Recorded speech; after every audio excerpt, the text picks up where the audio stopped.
Hey everybody, what's up? It's Nicole. Welcome back to my channel, Real Talk Recovery, where we talk about recovery from addiction and I share my life with you. Hold on, I gotta shut my notifications off.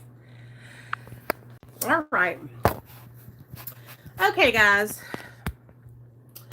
All right. Sorry I missed last night, y'all. Life happens sometimes, but I am here for you today. So, tonight is our first episode of the 12 steps and 12 traditions that we're going to start going over. So if you are new to the channel, we just finished up reading the big book. Okay, so we went all the way, hey Michelle, from the beginning to, we stopped at page 130. So I didn't go through the employers and the wives chapter, but we went through the first 130 pages. So we did that together. Now, hey Beck, hey Megan. Now we're going to do our 12 steps and 12 traditions. Yeah, I saw. I actually talked to him on the phone, I think it was Sunday, so I kind of already knew what was going on. I just couldn't say anything because he wasn't sure whether he was going to make a video or not. So, hopefully that's just a mistake and YouTube is just, making mistakes, Because I think what happens, so you guys, if you don't know, CG Kid has a channel and with over 200,000 subscribers, and he actually talks about recovery and addiction. And his channel is more geared towards addiction recovery, or addiction education, and educating the public on the substances and the harm caused by the substance. He does videos like what is methamphetamine like, what is heroin like. He's done videos where he shares his own personal experience, and he just recently lost complete monetization of his channel, and they even made it to where he can't even get super chats or anything. So it's pretty bad. It's not, hopefully it's just a misunderstanding or a bot that has, tripped the system, and hopefully he can appeal it and get his channel back. But, that's what happens here on YouTube. And like I tell you guys this all the time. I know that my channel isn't huge, but every little bit counts. So when YouTube demonetizes a video of mine that is strictly me sharing my recovery story, it's discouraging, but it's happening to people all over YouTube. So the only thing I can say to people that are starting a channel or who are new to YouTube is to make sure that you have something to fall back on, because YouTube is not a dependable source of an income anymore. It used to be great, but they're making so many changes. They're censoring so much stuff that you basically can't be yourself. And so I refuse to censor my channel. So if I get demonetized, then I get demonetized. I share my experience because it is what it is. This is my real life, and I want to share what I've been through to help other people, So, okay, so this is what we're going to do. We're going to read the 12 steps and 12 traditions, okay? And I'm going to explain this to you guys. So what this book does is it breaks down each step, okay? So here, this is how long, this book is this old, okay? All right.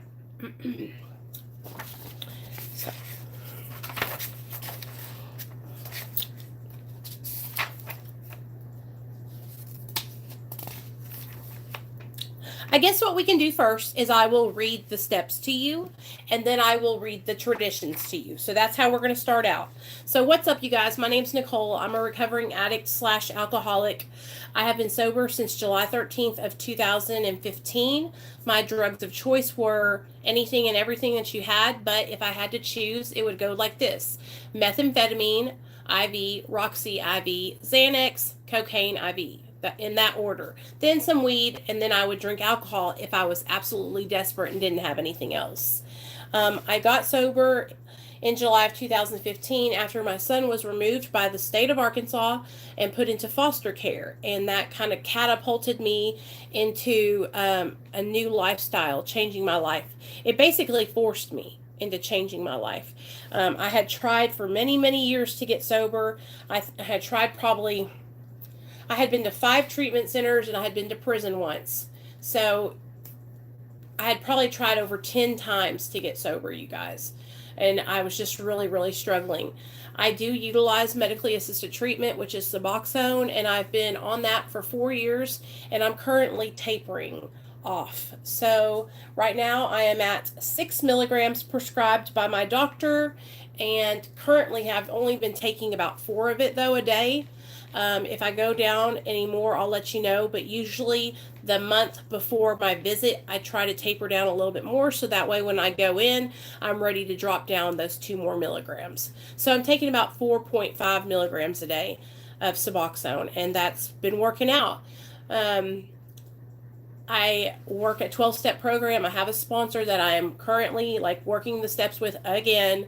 And I also have about 10 girls that I work with one-on-one, that we're just each other's support system. I'm not their sponsor. We don't work the 12 steps, but we do help support each other in each other's recovery.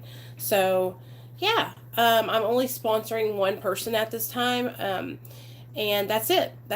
I was sponsoring 3 people, and then one of them actually decided that they were going to take some time off, and then another one of the girls went back out. So, I keep their names, their anonymity private, because I don't ever want to, say somebody's name or say something that could maybe harm somebody or offend somebody. So I always just keep that to myself.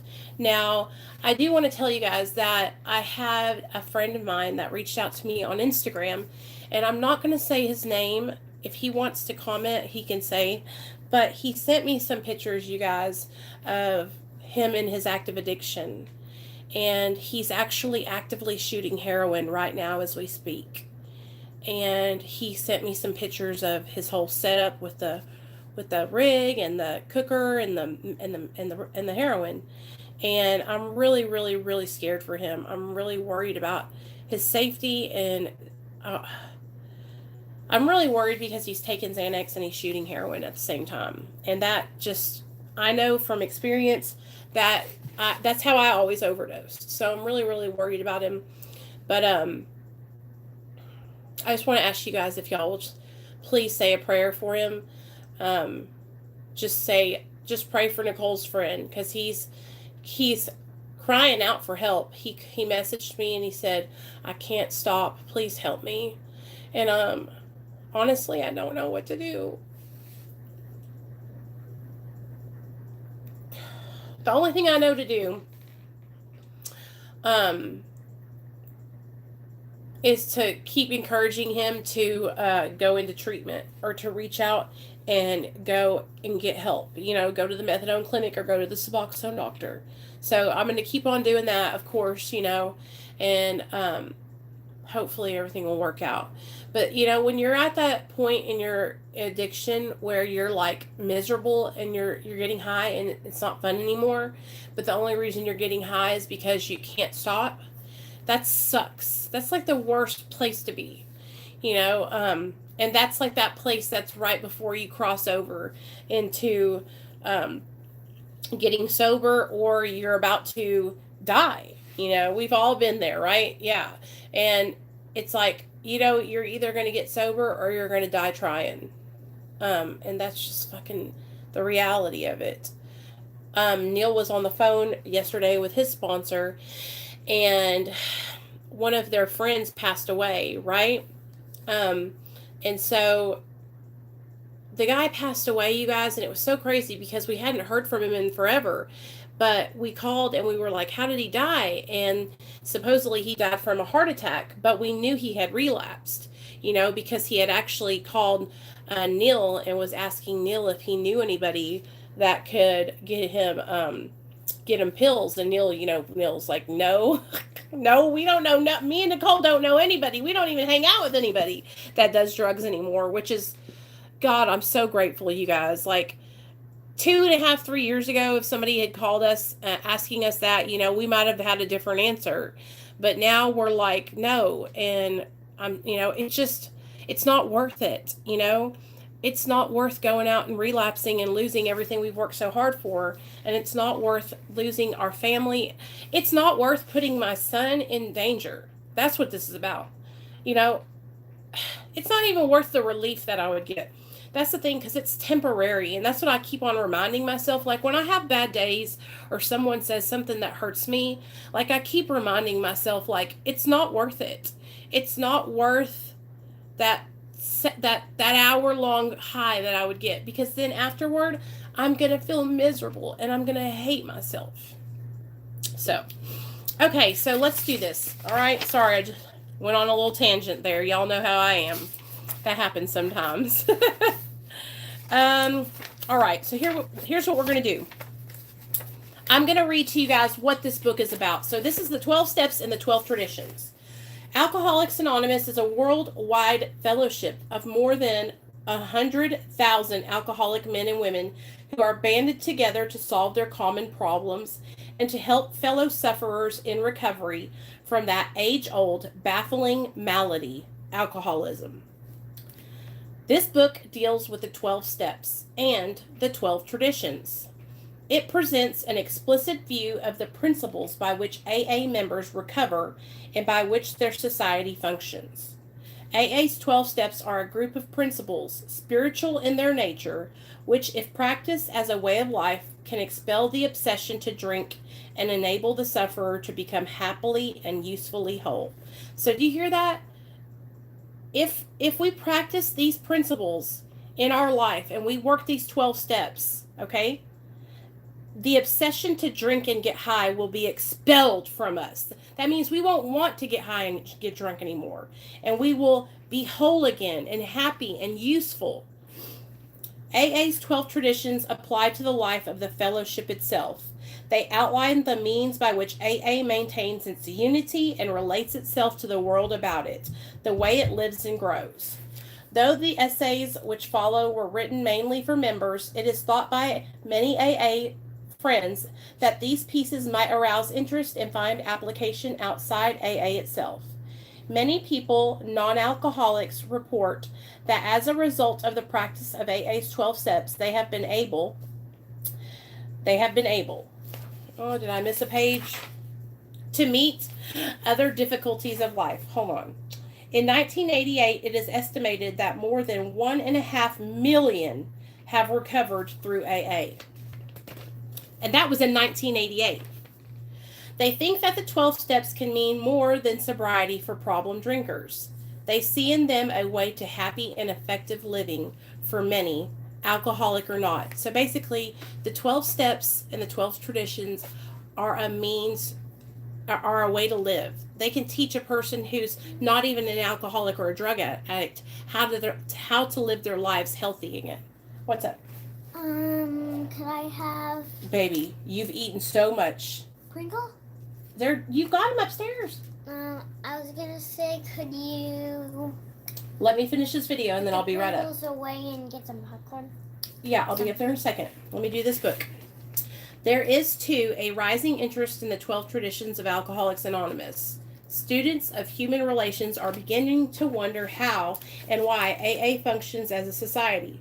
Why is it, they ask, that in AA, no member can be set in personal authority over another?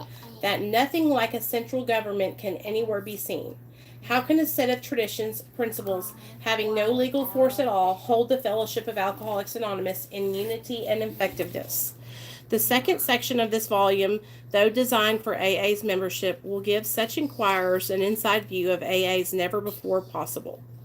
Alcoholics Anonymous began in 1935 at Akron, Ohio, as the outcome of a meeting between a well-known surgeon and a New York broker. So it was Dr. Bob Eby and Bill Wilson. Both were severe cases of alcoholism and were destined to become co-founders of the AA fellowship. The basic principles of AA, as they are known today, were borrowed mainly from the fields of religion and medicine, though some ideas upon which success finally depended were the result of noting the behavior and needs of the fellowship itself. After 3 years of trial and error in selecting the most workable tenets upon which the society could be based, and after a large amount of failure in getting alcoholics to recover, 3 successful groups emerged. The first at Akron, the second at New York, and the third at Cleveland. Even then, it was hard to find 2 score of sure recoveries in all 3 groups. Nevertheless, the Infant Society determined to set down its experience in a book which finally reached the public in April 1939. So they wrote the book. They had these 3 different groups in Akron, New York, and Cleveland, and they finally published the big book in 1939. At this time, the recoveries numbered about 100. So at that time in 1939, about 100 people had gotten sober through the program. At this time, the book was called Alcoholics Anonymous, and from it, the fellowship took its name. In it, alcoholism was described from the alcoholic's point of view. The spiritual ideas of the society were codified for the first time in the 12 steps, and the application of these steps to the alcoholic's dilemma was made clear. The remainder of the book was devoted to 30 stories, or case histories, in which the alcoholics described their drinking experiences and recoveries. So those stories that I read you guys from the back of the book, that's what they're talking about. This established identification with alcoholic readers and proved to them that the virtually impossible had now become possible. The book, Alcoholics Anonymous, became the basic text of the fellowship, and it still is.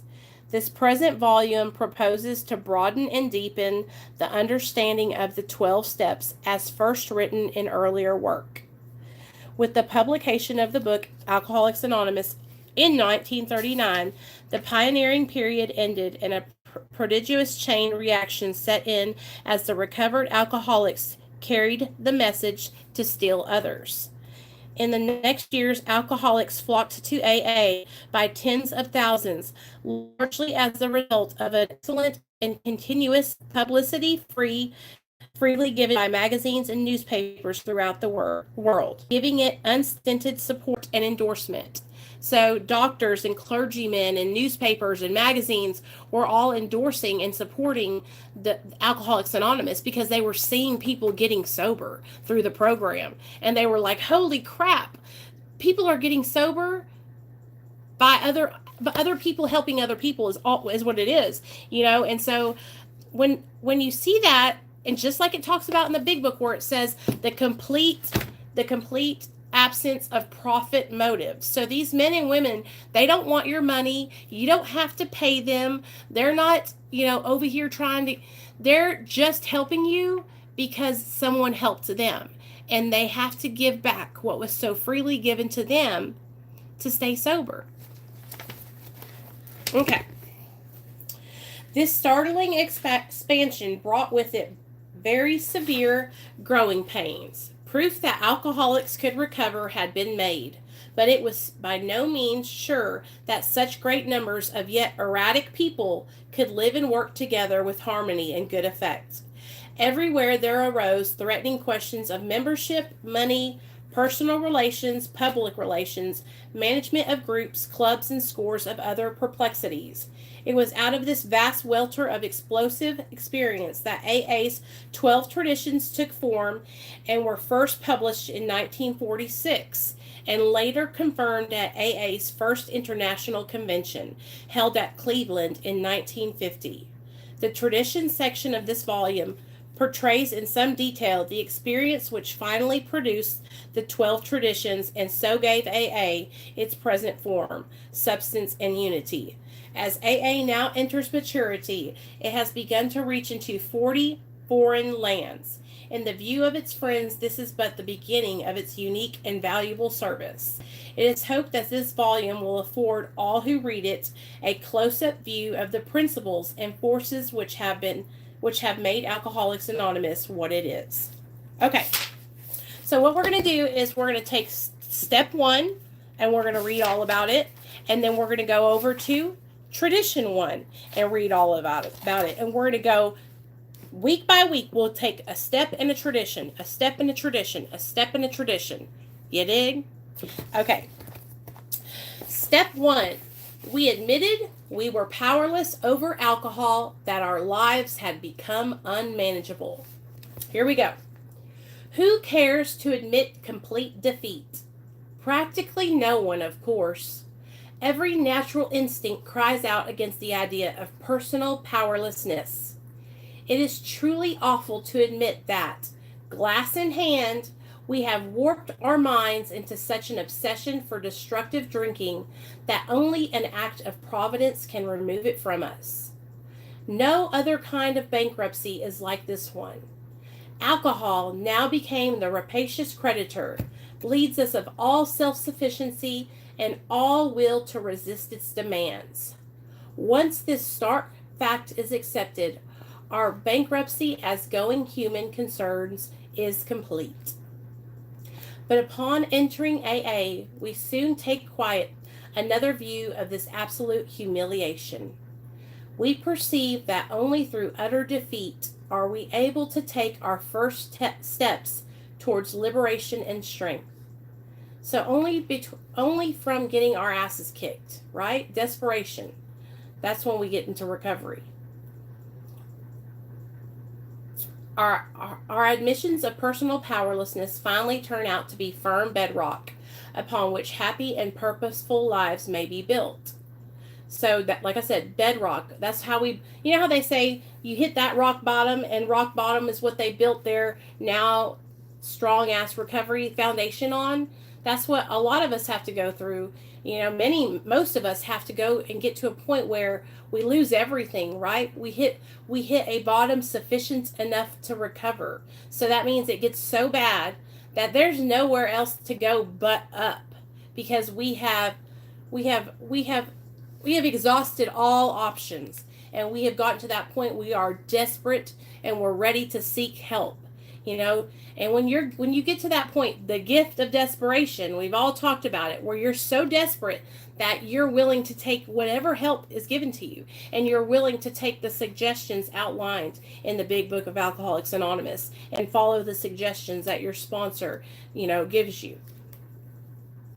We know that little good can come to any alcoholic who joins AA unless he has first accepted his devastating weakness and all its consequences. Until he so humbles himself, his sobriety, if any, will be precarious. Of real happiness he will find none at all. So he will find no happiness at all until he has accepted his weakness and all the consequences. So he has accepted his alcoholism or his addiction and all the shit that's happened behind it. Okay? It's not until, remember, because that's what it is. We admitted we were powerless over alcohol, that our lives had become unmanageable. That's accepting, okay? Acceptance and admitting, all right, that our lives we in our alcoholism, because of the direct result of our actions and our alcoholism, have lost everything, ruined everything, hurt people, harmed our loved ones, our kids, lost our jobs, wrecked cars, cheated on our man, everything, right? So we will not be able to go forward unless we take that first step, okay? Some people will say, oh, step forward. So the first step is the most important step, because if you don't take the first step, then you can't work the rest. You got to take the first step. And it's hard, you guys. That's what so many people struggle with, is surrendering. That's what the first step is all about. Surrendering, accepting, and waving that white flag and saying, I'm powerless and I need help. I can't do this. I know for me, that's what kept me in my addiction for a long time, is that I had this thought in my mind that I could do this on my own, and that I was fine, and things weren't really that bad. And I was just having a good time. That I wasn't really an addict. I wasn't an alcoholic. I didn't have a problem, and that kept me sick for a long time, thinking that I didn't have a problem. I see so many other people who struggle because they don't think they have a problem. They're not willing to admit that their life is unmanageable. And then I also see some people who are functioning alcoholics and addicts who have somewhat managed their addiction or alcoholism well enough to where they can hide it from other people. But there's still areas of their life that are completely unmanageable. They are in fights with their wives or husbands all the time. They're spending mad amounts of money where they're bankrupt because they've spent all this on drugs and alcohol. Just because a person has a house and a job and a car, and they're married, doesn't mean their life is not unmanageable. It just means that they're good at covering it up. Proved beyond doubt beyond doubt by an immense experience, this is one of the facts of AA life. The principle that we shall find no enduring strength until we first admit complete defeat is the main taproot from which our whole society has sprung and flowered. So no relief until we first admit complete defeat. When first challenged to admit defeat, most of us revolted. We had approached AA expecting to be taught self-confidence. Then we had been told that so far as alcohol is concerned, self-confidence was no good whatsoever. In fact, it was a total liability. So if you're so sure of yourself and so confident, it's almost like a cockiness. And that's something that you'll always learn, is that it's better to be humble, okay, in your recovery, and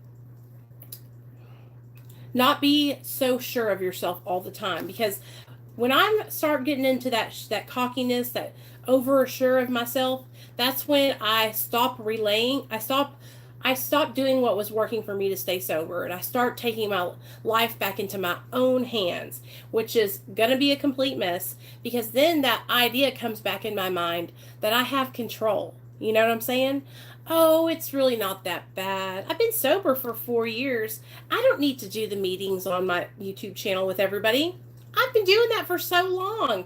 I'm going to take a couple weeks off. I don't need that right now, right? That's what happens, and that's that complacency, and that's, next thing you know, what am I doing? Y'all are going to come over to my house and find me up back here snorting lines of Roxy or something, because I stopped doing what I was doing, because I got cocky, because I got overconfident. Then we had been told that so far as alcohol is concerned, self-confidence was no good whatsoever. In fact, it was a total liability. Our sponsors declared that we were the victims of a mental obsession, so subtly powerful that no amount of human willpower could break it. Okay, that's the obsession to use, okay? That no amount of willpower can break it, all right? So when you hear people tell you, oh, just quit. I never let myself get that bad. I could have quit long ago. Well, then you're not an alcoholic. You're not a drug addict, okay? A real drug addict or alcoholic is going to have an obsession of their mind, a mental obsession that drives them into drinking and using in the times that you would never think a normal person would, okay? And I have drank and got high at funerals because that's what I did, you know? And everybody's looking at me like, how could she do this? Oh my God, look how shit-faced she is. That's what I do, okay? That's what a drug addict or an alcoholic does. You know, they are going to reach for their drug of choice, whatever it may be, no matter what the circumstances is, because that mental obsession is so strong. It's not about willpower. Okay. There was, they said, no such thing as the personal conquest of this compulsion by the unaided will. Relentlessly deepening our dilemma, our sponsors pointed out our increasing sensitivity to alcohol. An allergy, they called it. The tyrant alcohol wielded a double-edged sword over us. First, we were smitten by an insane urge that condemned us to go on drinking, and then by an allergy of the body that ensued, we would ultimately destroy ourselves in the process. Few indeed were those who, so assailed, had ever won through in single-handed combat. It was a statistical fact that alcoholics almost never recovered on their own resources. And this had been true, apparently, ever since man had first crushed grapes. In AA's pioneering time, none but the most desperate cases could swallow and digest this unpalatable truth. Even these last gaspers often had difficulty in realizing how hopeless they actually were. But a few did, and when these laid hold of AA principles with all the fervor with which the drowning seethe life preservers, they almost invariably got well. So I know you guys have heard me. We have to attack and jump on our program like a man who's drowning in the ocean when you send him a life preserver. Just like that's what they're saying. Now we have somebody who's super desperate. They're going to take a hold and take any suggestion you give them.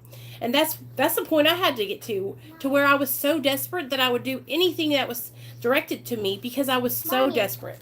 My phone isn't working. Okay.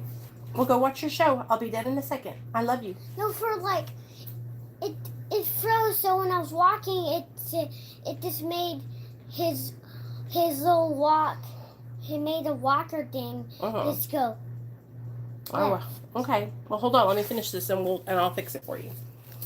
Okay. I got you. That is why the first edition of the book Alcoholics Anonymous, published when our membership was small, dealt with low bottom cases only. Many less desperate alcoholics tried AA, but did not succeed because they could not make the admission of hopelessness. It is a tremendous satisfaction to record that in the following years this changed. Alcoholics who still had their health, their families, their jobs, and even 2 cars in the garage began to recognize their alcoholism. As this trend grew, they were joined by young people who were scarcely more than potential alcoholics. They were spared that last 10 or 15 years of literal hell the rest of us have gone through. Since step 1 requires an admission that our lives had become unmanageable, how could people such as these take this step? Okay, here we go. It was obviously necessary to raise the bottom the rest of us had hit to the point where it would hit them.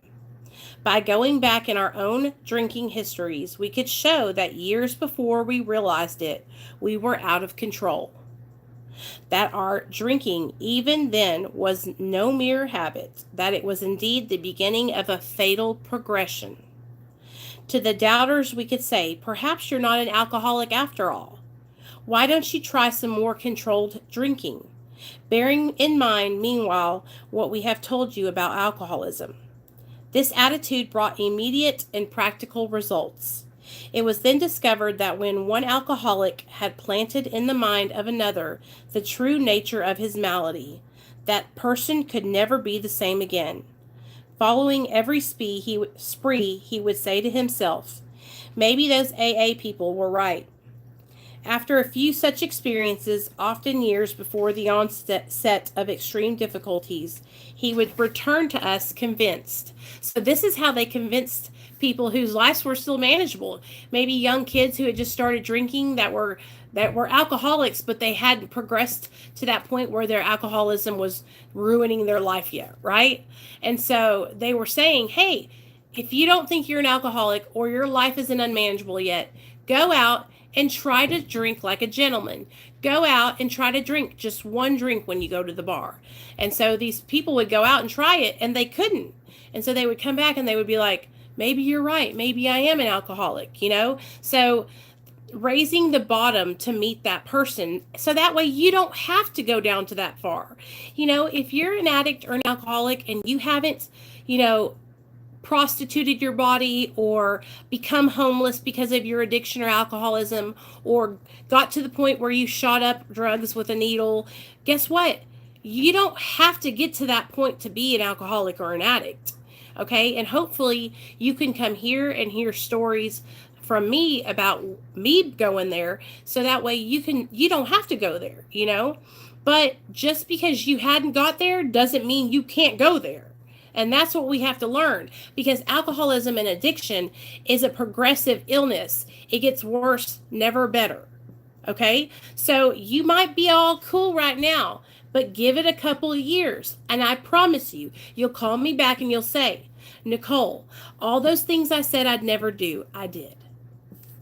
Because I did it too. I know. All right, here we go. He had hit bottom as truly as any of us. John Barleycorn himself had become our best advocate. Hold on. Why all this insistence that every AA must hit bottom first? The answer is that few people will sincerely try to practice the program unless they have hit bottom. For practicing AA's remaining 11 steps means the adoption of attitudes and actions that almost no alcoholic who is still drinking can dream of taking. What does... Hold on.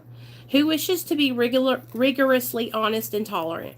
Who wants to confess his faults to another and make restitution or harm done? Who cares anything about a higher power, let alone meditation and prayer? Who wants to sacrifice time and energy in trying to carry AA's message to the next sufferer?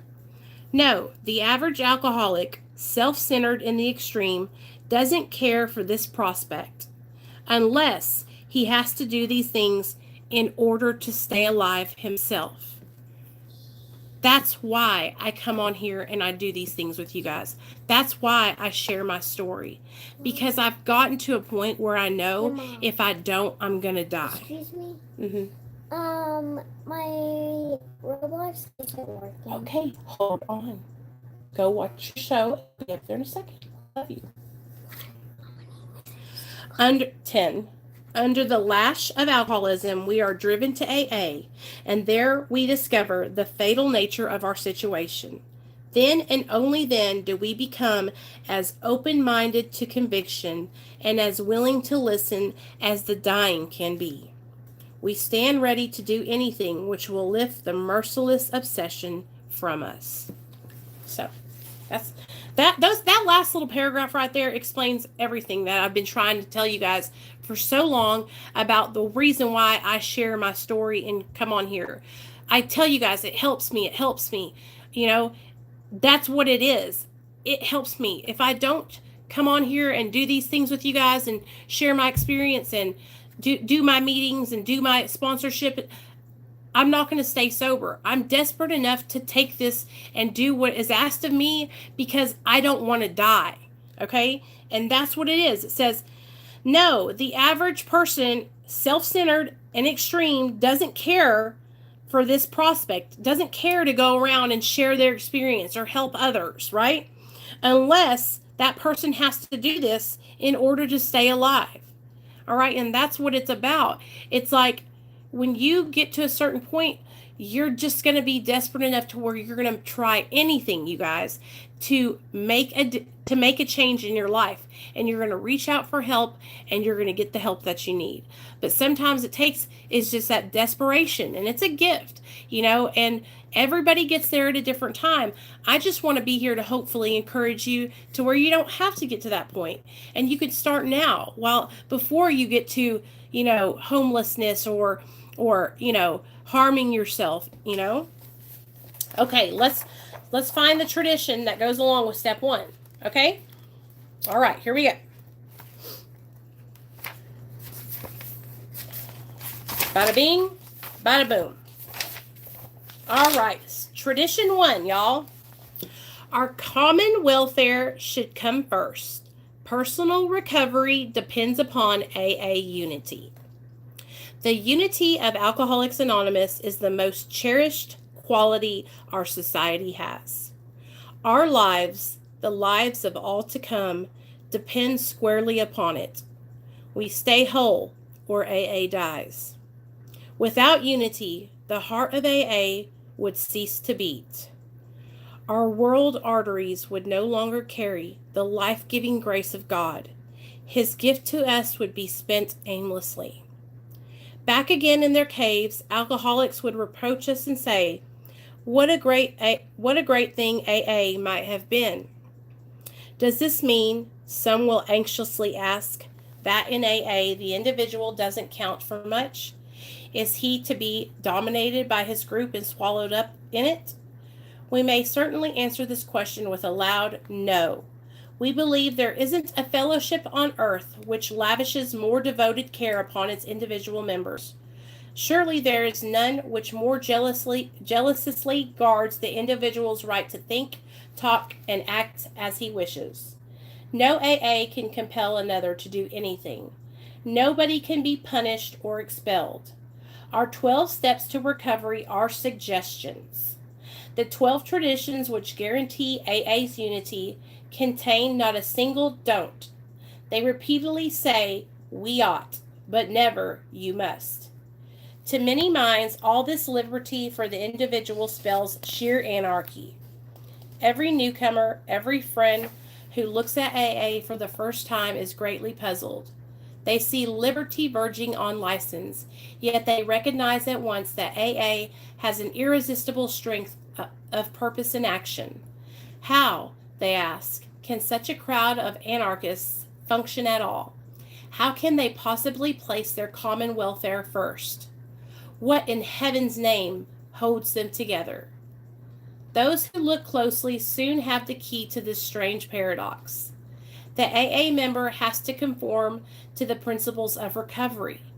His life actually depends upon obedience to spiritual principles. If he deviates too far, the penalty is sure and swift. He sickens and dies. At first he goes along because he must, but later he discovers a way of life he really wants to live. Moreover, he finds he cannot keep this priceless gift unless he gives it away. Neither he nor anybody else can survive unless he carries the AA message. The moment this 12-step work forms a group, another discovery is made, that most individuals cannot recover unless there is a group. Realization dawns that he is but a small part of a great whole, that no personal sacrifice is too great for preservation of the fellowship. He learns that the clamor of desires and ambitions within him must be silenced whenever these could damage the group. It becomes plain that the group must survive or the individual will not. So at the outset, how best to live and work together as groups become the prime question. In the world about us, we saw personalities destroying whole peoples. The struggle for wealth, power, and prestige was tearing humanity apart. If strong people were stalemated in search for peace and harmony, what has to become of our erotic band of alcoholics? As we had once struggled and prayed for individual recovery, just so earnestly did we commence to quest for the principles through which AA itself might survive. On anvils of experience, the structure of our society was hammered out. Countless times in as many cities and hamlets, we reenacted the story of Eddie Rickenbacker and his courageous company when their plane crashed in the Pacific. Like us, they had suddenly found themselves saved from death, but still floating upon a perilous sea. How well they saw that their common welfare came first. None might become selfish of water or bread. Each needed to consider the others, and in abiding faith they knew they must find their real strength. And this they did find, in measure to transcend all the defects of their frail craft, every test of uncertainty, pain, fear, and despair, and even the death of one. Thus has it been with AA. By faith and by works, we have been able to build upon the lessons of an incredible experience. They live today in the 12 traditions of Alcoholics Anonymous, which, God willing, shall sustain us in unity for so long as He may need us. So, our common welfare should come first. Personal recovery depends upon AA unity. So, right here it says, those who look closely soon have the key to this strange paradox. The AA member has to conform to the principles of recovery. His life actually depends upon obedience to these spiritual principles. If he deviates too far, the penalty is sure and swift. He sickens and dies. At first, he goes along because he must, but later he discovers a way of life he really wants to live. Moreover, he finds he cannot keep this priceless gift unless he gives it away. Okay, so that's tradition 1 and step 1 from the 12 steps and the 12 traditions. And I hope you guys are all having a good night. I hope you enjoyed reading that with me and just my little commentary that I say every couple of lines, because, you know, when I'm reading and stuff, I get really, especially when I hear stuff about that my recovery and how my life depends on me carrying the message to other alcoholics and addicts so that they can find recovery too.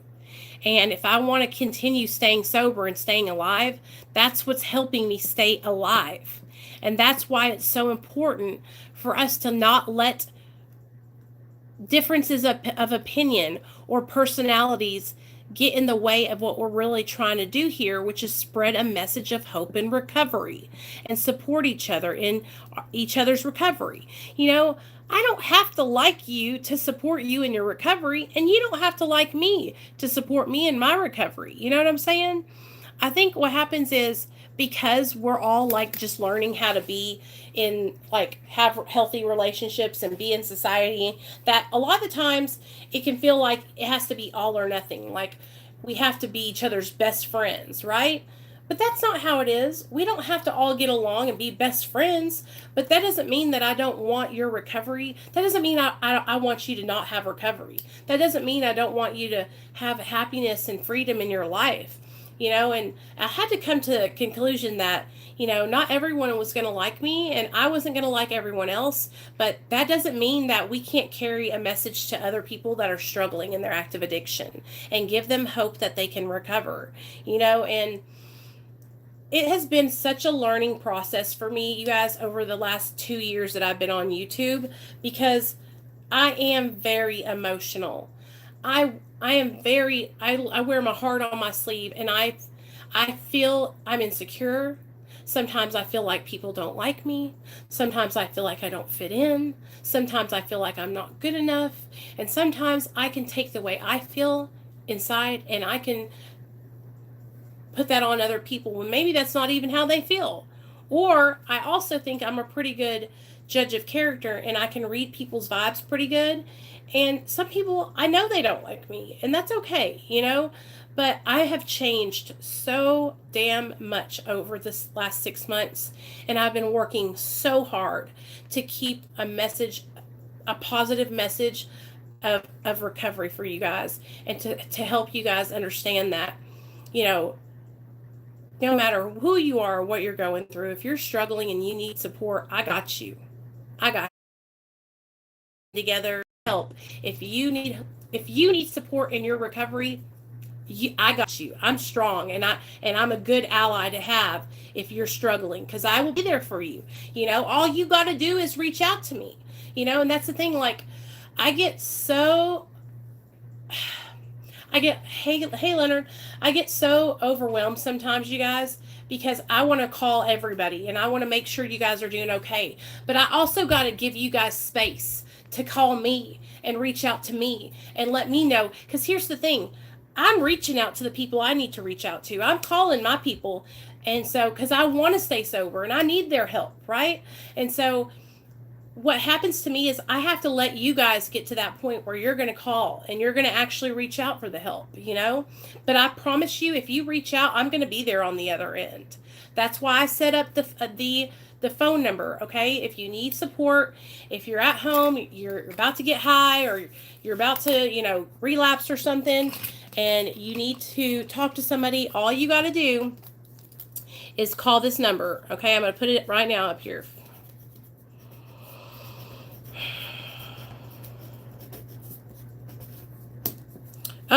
Pencil broke. It's probably going to be backwards too. Let me see. So I should probably do it like this. 5. 501. Anyway, it's 501-991-5149.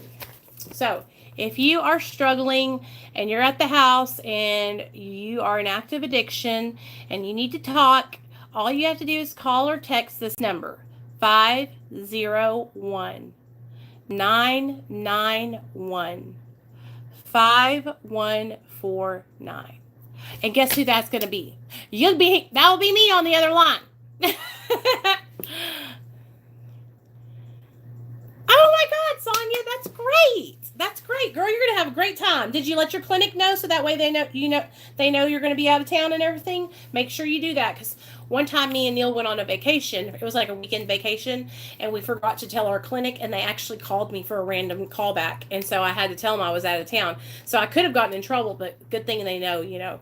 They knew I wasn't doing anything wrong. But just be on the safe side. Call ahead of time. Even if you're not going to miss anything, just call and be like, hey, I wanted to let you guys know me and my husband are going on a little business trip, and I'll be out of town from this day to this day. That way, if for some reason they have like a random drug screen or something, they don't call you while you're out. So I really want good. But I wanted to tell you guys, like, this is just a Google text call phone number, you guys. So this is where you can get a hold of me anytime.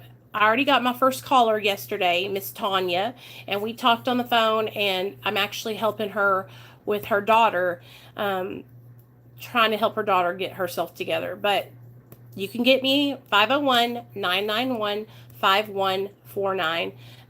And yeah, so,